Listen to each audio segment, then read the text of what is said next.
ইরানের সঙ্গে সমঝোতায় গোপনে কূটনৈতিক প্রচেষ্টা চালাচ্ছে যুক্তরাষ্ট্র। ইরানকে আলোচনার টেবিলে ফিরিয়ে আনা এবং মার্কিনদের কথা মতো চালাতে ডোনাল্ড ট্রাম্প প্রশাসন নানাভাবে চেষ্টা করছে।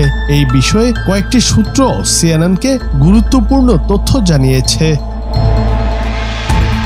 সূত্র মতে ট্রাম্প প্রশাসন ইরানকে বেসামরিক শক্তি উৎপাদনকারী পারমাণবিক কর্মসূচি গড়ে তুলতে সহায়তা করার জন্য $30 বিলিয়ন পর্যন্ত অর্থ প্রদান, নিষেধাজ্ঞা শিথিল করা এবং বিশ্বব্যাপী ইরানের ফ্রিজ হওয়া তহবিলের $1 বিলিয়ন মুক্ত করার বিষয়ে আলোচনা করেছে। আর এই সবই করা হচ্ছে অত্যন্ত গোপনে। যুক্তরাষ্ট্র ও মধ্যপ্রাচ্যের মূল খেলোয়াড়রা গত 2 সপ্তাহে ইরান ও ইসরায়েলে সামরিক হামলার মধ্যেও পর্দার আড়ালে ইরানিদের সঙ্গে কথা বলেছে। যুদ্ধবিরতি চুক্তির পর এই সপ্তাহেও আলোচনা অব্যাহত রয়েছে। ট্রাম্প প্রশাসনের কর্মকর্তারা জোর দিয়ে বলেছেন, বেশ কয়েকটি প্রস্তাব উত্থাপিত হয়েছে।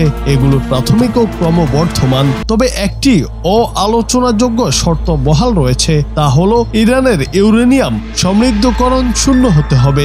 যদিও ইরান ধারাবাহিকভাবে বলেছে তাদের প্রয়োজনে ইউরেনিয়াম সমৃদ্ধকরণ করা হচ্ছে, তবুও চাপ প্রয়োগকারীরা এই শর্তে ছাড় দিতে নারাজ।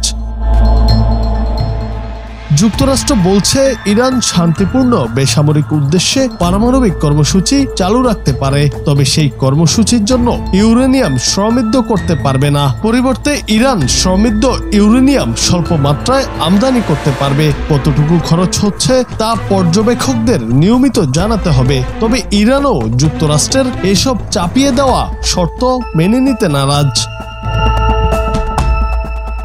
জুনায়েদ আহমেদ, বাংলা টিভি।